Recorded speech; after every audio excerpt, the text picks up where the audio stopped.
le ministre des Enseignements secondaires a développé une plateforme d'enseignement à distance pour les élèves du secondaire au Cameroun. Une série d'enseignements dispensés par les enseignants de qualité pour les élèves du secondaire. Apprendre n'a jamais été aussi simple avec l'enseignement à distance.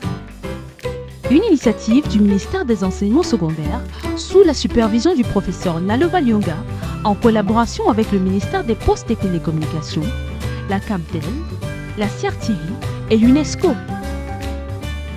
Nous introduisons l'enseignement à distance comme une autre méthode d'enseignement et d'apprentissage qui diffère du cadre de classe traditionnel auquel vous êtes habitué. Dans le mode d'enseignement à distance, vous n'êtes pas avec l'enseignant en personne, alors prenez votre temps, détendez-vous, écoutez l'enseignant, prenez des notes et visitez les liens suivants pour toute question ou réponse à vos préoccupations. Allez-y à votre rythme. La solution du Cameroun contre le Covid-19 et au-delà. Professeur Nalova Lyonga, ministre des Enseignements secondaires. Bienvenue à cette séance d'enseignement. Je suis M. Denabo, je passe enseignant de mathématiques. La séance d'aujourd'hui qui est la leçon 10 sur le chapitre arithmétique en classe de terminale C et TI porte sur la notion de théorème de Gauss.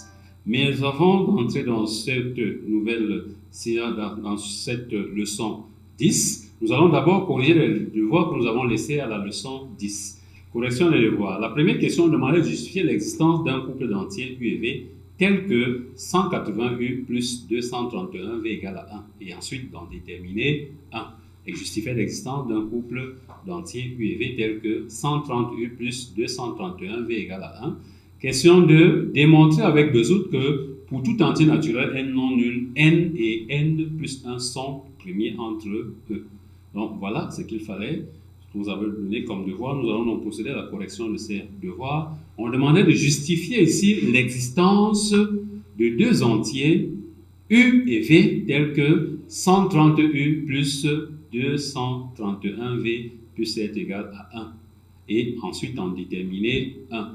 Pour cela, nous allons tout simplement ici justifier que 130 et 231 sont premiers entre eux, c'est-à-dire qu'ils ont pour PGCD 1. Déterminant le PGCD de 130 et de 231. Pour cela, nous allons utiliser ici l'algorithme d'Euclide pour déterminer le PGCD de 130 et 231.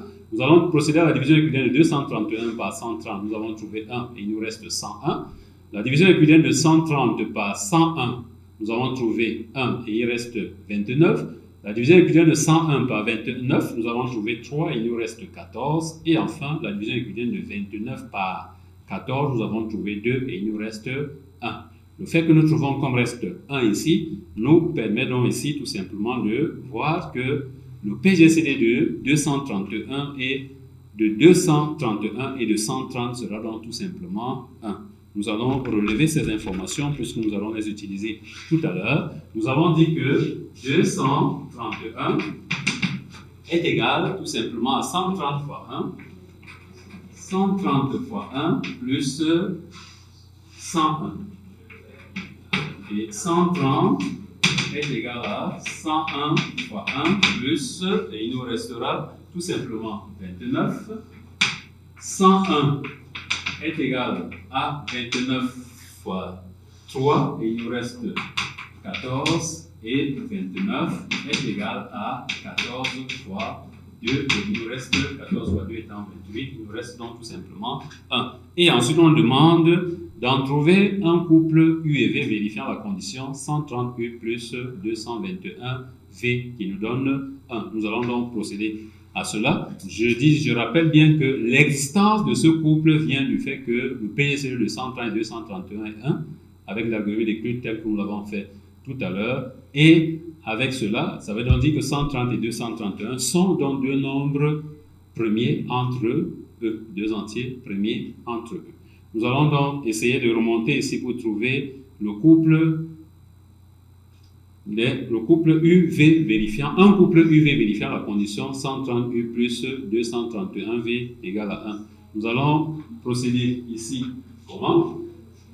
En remontant cette écriture, nous partons de 1 égale à 29 moins 14 fois fois 2. Nous allons remplacer le reste ici, 14. Le reste ici étant 14. Nous aurons donc 29 moins 14 sera donc 101 moins 29 fois 3. Donc cela va donner 2 fois 101 moins 29 fois 3. Cela nous donnera donc moins 2 fois 101 plus moins 2 fois moins 3 fois 29. Ça va donc faire 6 fois 29. 6 fois 29 plus 29, ça va donc donner 7 fois 29. Le prochain reste étant 29. Nous l'écrivons bien. Le prochain reste étant 29. Nous aurons donc moins 2 fois 101 plus 7 multiplié par 130 moins 101 fois 1. Nous constatons bien que 29 est égal à 130 moins 101 fois 1, ce qui nous donnera donc quoi? Nous avons moins 2 fois 101 et moins 7 fois 101, ce qui nous donnera moins 8 fois 101 et 7 fois 130. Le prochain reste qui n'est pas encore remplacé ici, c'est 101. Nous allons donc remplacer 101 dans cette écriture par 231 moins 130 fois 1. Donc ça va faire moins 8 fois 231 moins 130 fois 1 plus 7 fois 130. Qu'est-ce que nous constatons? Moins 8 fois 231, ça va donc donner 231 multiplié par moins 8. Et moins 8 fois moins 1 fois 130, ça va donc donner plus 8 fois 130 et plus 7 fois 130, cela nous donnera donc tout simplement 15 fois 130.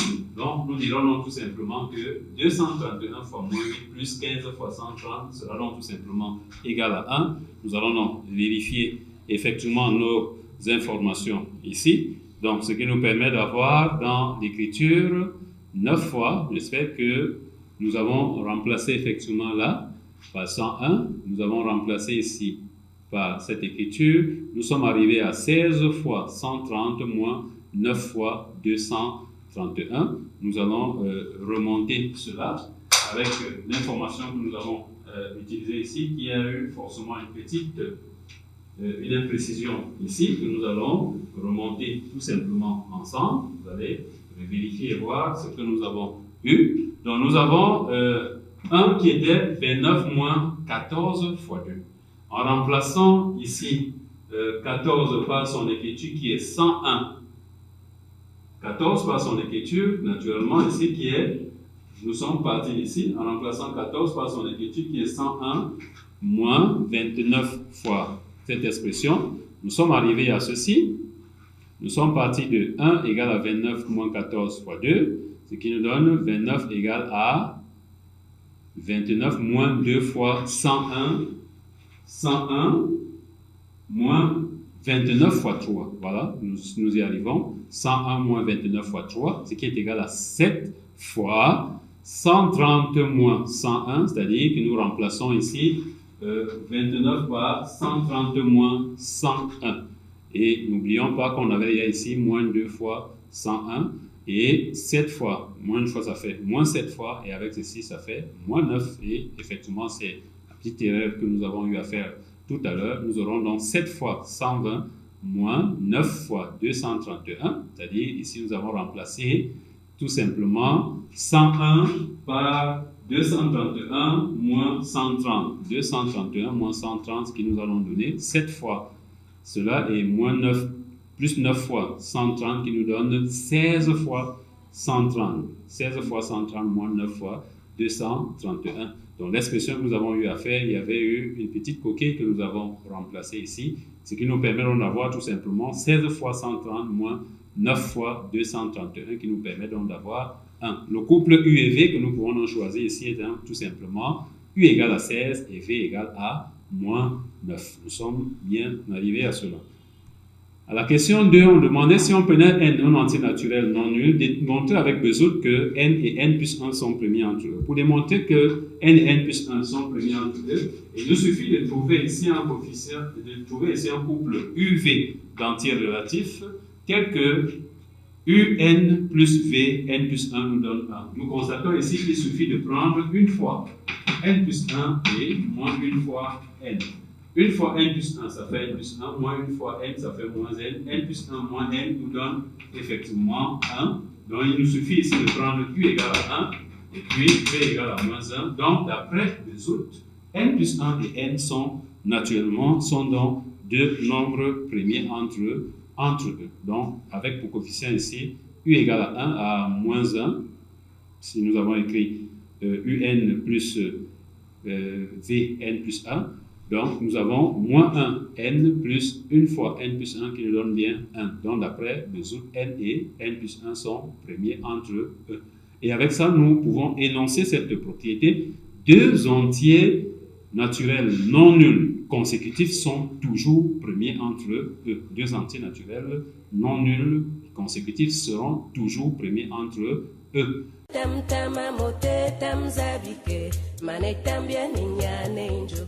Donc nous avons achevé avec la correction des devoirs. Nous entrons donc dans la leçon 10 qui porte sur le théorème de Gauss. Quel est le plan de cette leçon? Nous aurons d'abord à fixer l'objectif de la leçon, les objectifs de la leçon. Nous donnerons ensuite des prérequis, c'est-à-dire des notions à connaître avant d'aborder cette leçon. Une situation problème vous sera donnée ensuite. Une activité d'apprentissage suivra, un exercice d'application et enfin des devoirs à faire à la maison pour mieux consolider la notion. Quels sont les objectifs de notre leçon? Justifier que si un entier divise un produit de deux entiers et s'il est premier avec l'un des deux facteurs du produit, alors il divise l'autre facteur. Donc voilà l'objectif ici.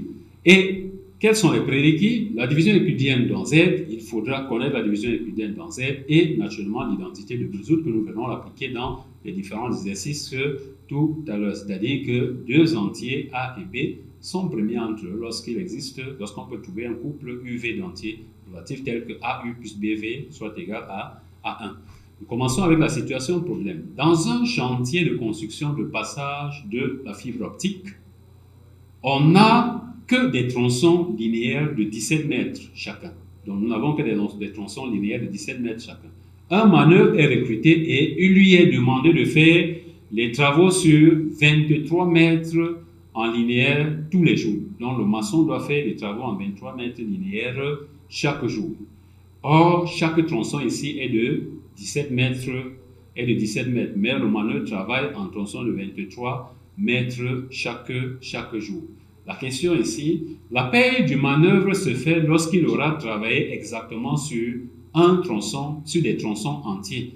Étant donné qu'il travaille chaque jour 23 mètres, et que le tronçon est de 17 mètres, 17 mètres, combien de jours au minimum faudra-t-il à ce manœuvre pour percevoir sa première paye? Il n'aura sa première paye lorsqu'il aura fait des tronçons entiers.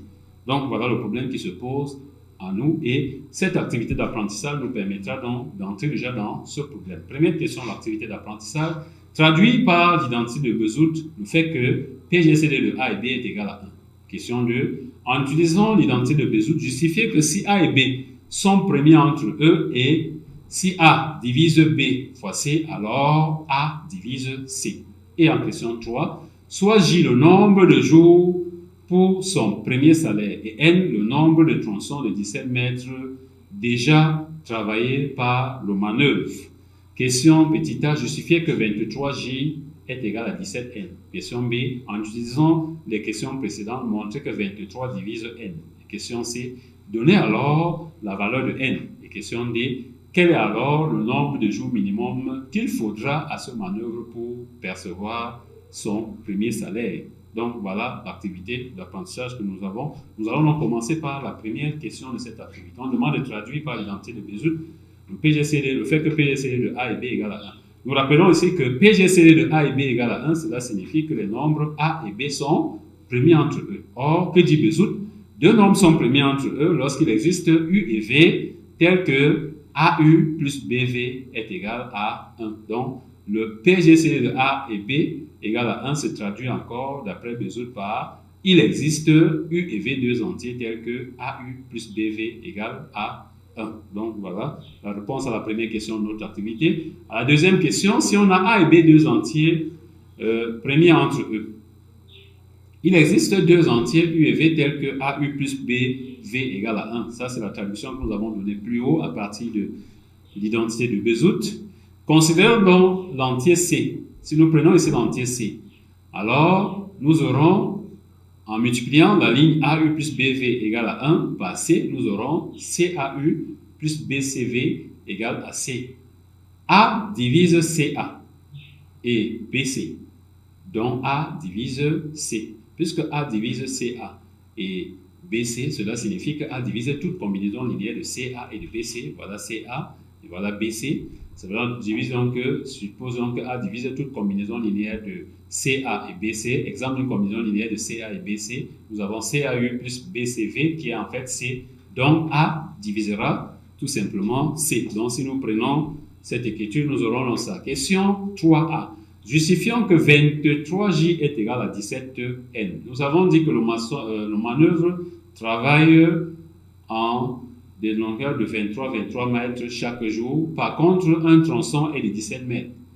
Alors, on demande que si J est le nombre de jours qu'il a travaillé, justifions que 23J est égal à 17N. Cela est tout simplement visible ici. Il suffit de trouver la première coïncidence entre le nombre de tronçons qui est de 17N et le nombre de jours de travail qui est de 23M. De tronçons par le manœuvre. Pour cela, on a bien 23J égale à 17N, c'est-à-dire la première coïncidence ici. Il travaille en hauteur de 23, donc nous aurons 23J. Et les tronçons sont de 27, donc on aura 27M, ce qui nous permet donc tout simplement d'écrire ici 23J égale tout simplement à 17N. Question B.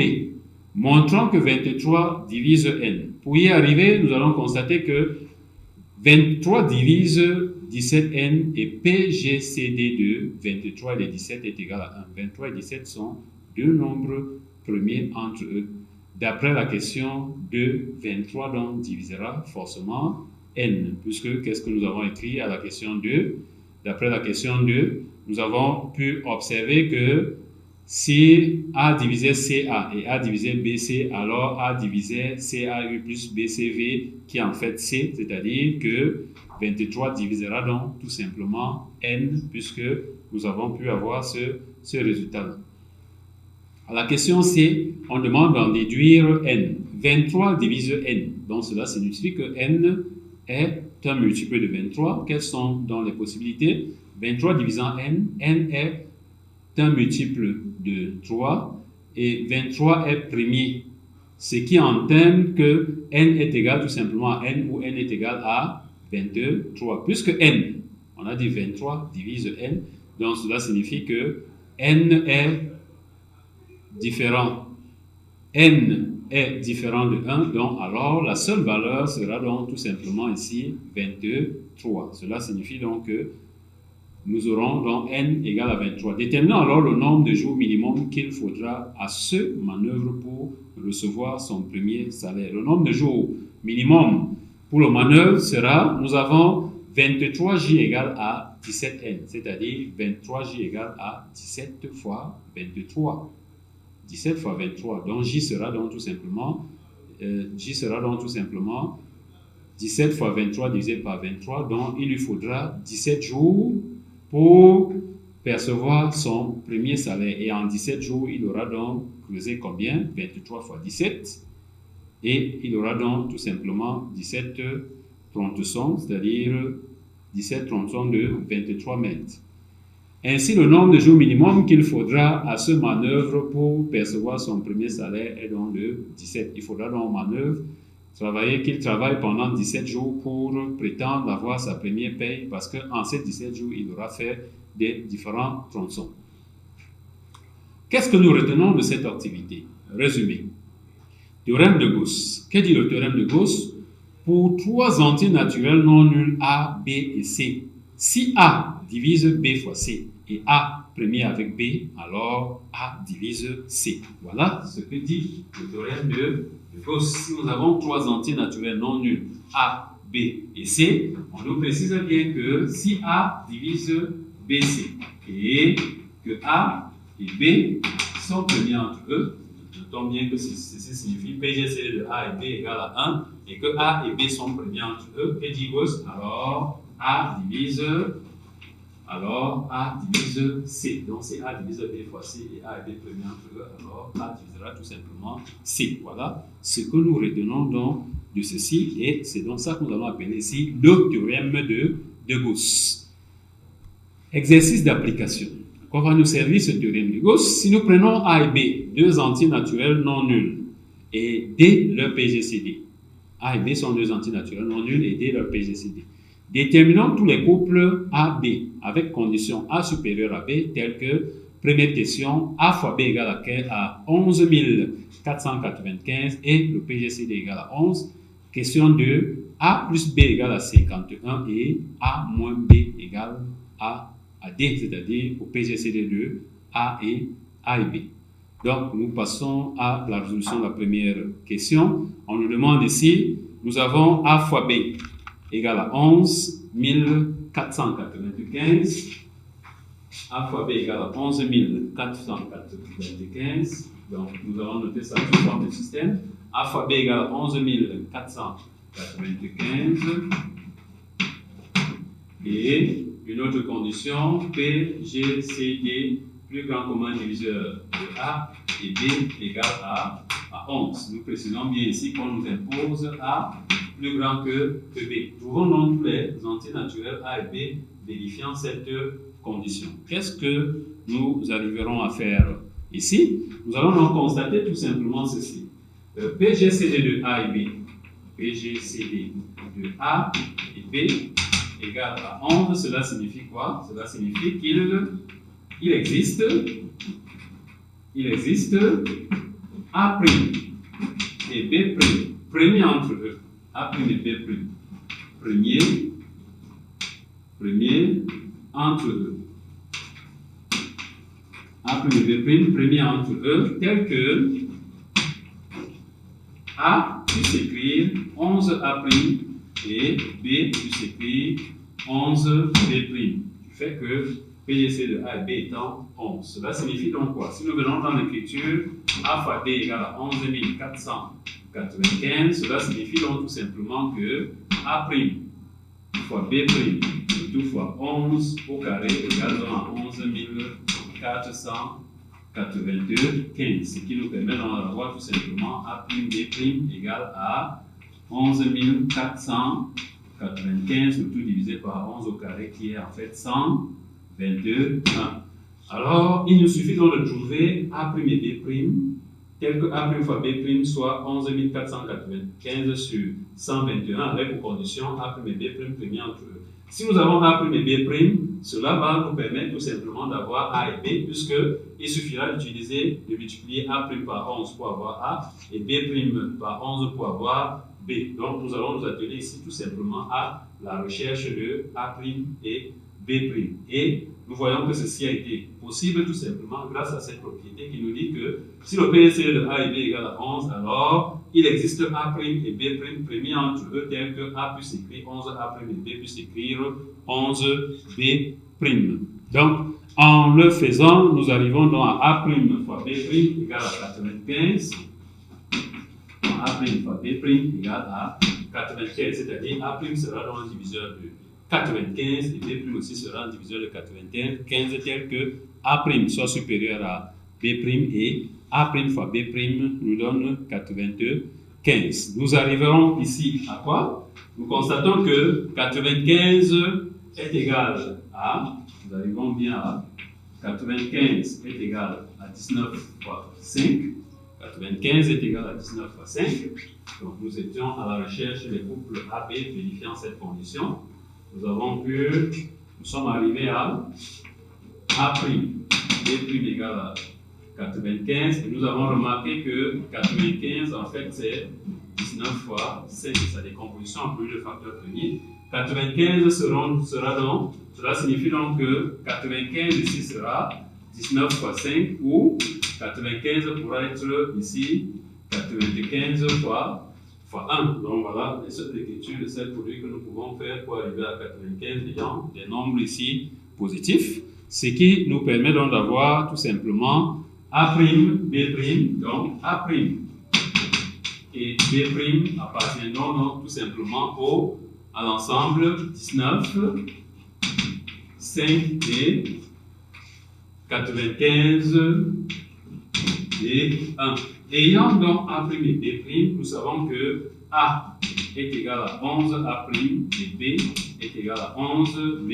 Il suffit donc de multiplier ici par 11 et là par 11 pour avoir le premier couple AB et ensuite multiplier ici par 11 et là par 11 pour avoir le deuxième couple AB. Donc les couples recherchés ici sont donc tout simplement A, B et donc soit le couple 29, 55 ou le couple 1045, 11. Donc voilà les seuls couples entiers naturels positifs avec condition A supérieure à B tel que A fois B égale à 11 495 et que le PGC de A et B soit tout simplement égal à 11. Donc nous sommes arrivés à cela. Nous passons à la deuxième question. On demandait de trouver le couple AB tel que A plus B, couple d'entiers naturels positifs, tel que A supérieur à B, tel que A plus B égale à 51 et A moins B égale à D. Donc nous allons appliquer le même procédé que tout à l'heure. Comme le PGCE de A et B est D, alors il existe deux entiers A' et B'. Premier entre eux, tel que A puisse écrire DA' et B puisse écrire DB'. Donc, si nous remplaçons ici A par sa valeur, c'est-à-dire DA' et B par sa valeur BD', nous aurons donc DA', nous avons remplacé d'abord ici, nous aurons DA' plus BD', B plus DB' égale à 51. Cela signifie donc que D, dans cette écriture, nous obtenons, nous rappelons ici que nous voulons chercher A et B tel que A plus B égale à 51. Nous cherchons deux nombres tels que leur somme donne 51 et que A moins B donne le PGCE de A et B. Nous avons donc pu dire ici qu'il existait deux nombres premiers entre eux, A' et B', tels que A puisse écrire DA' et B puisse écrire DB'.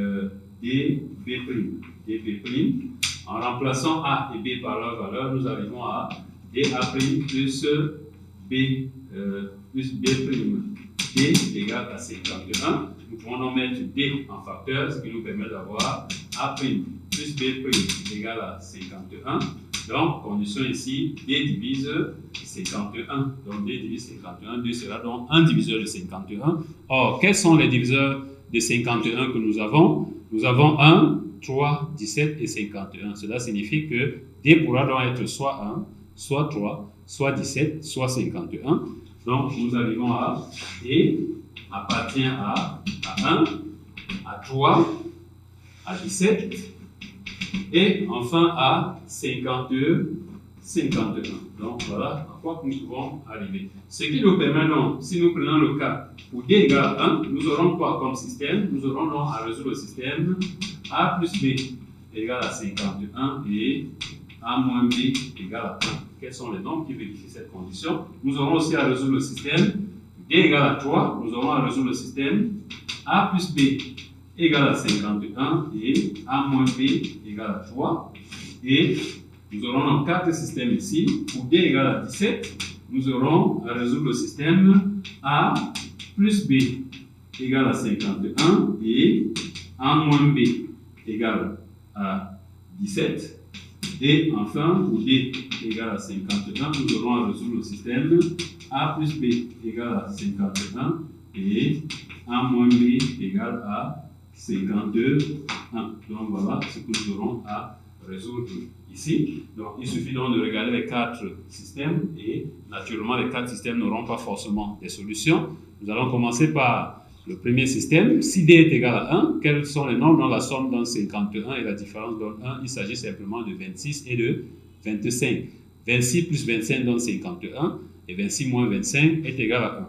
Pour le deuxième cas, lorsque D est égal à 3, nous aurons, en simplifiant ici par 3, nous allons plutôt chercher A' et B'.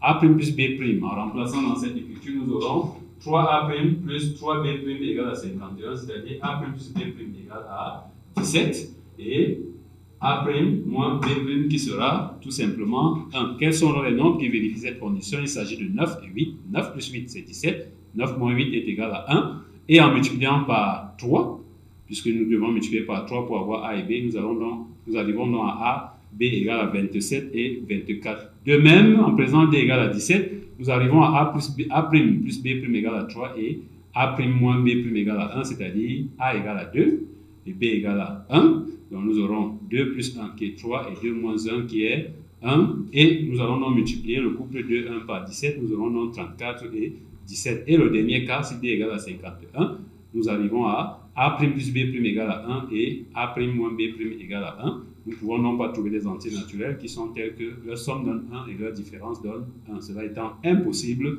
nous arrivons donc tout simplement au couple AB cherché sont donc 26, 25, 27, 24 et 34, 17. Et c'est donc avec cette information que nous achevons la correction de l'exercice d'application. Quels sont les devoirs que nous vous laissons? Si nous prenons A et B, deux entiers naturels non nuls, et dès leur PGCD, déterminer tous les couples AB avec pour condition A supérieur égale à B, tels que A fois B égale à 108 et A plus B égale à 7 fois D, D étant le PGCD de A et B, et en critique de A carré plus B carré égale à 117 et A moins B égale à D. Donc voilà. C'est avec ces devoirs que nous achevons donc notre séance d'aujourd'hui qui portait sur la notion du théorème de Gauss. La prochaine séance portera sur la résolution des équations diophantiennes, c'est-à-dire l'équation AX plus BY égale à C dans Z croix Z. À très bientôt.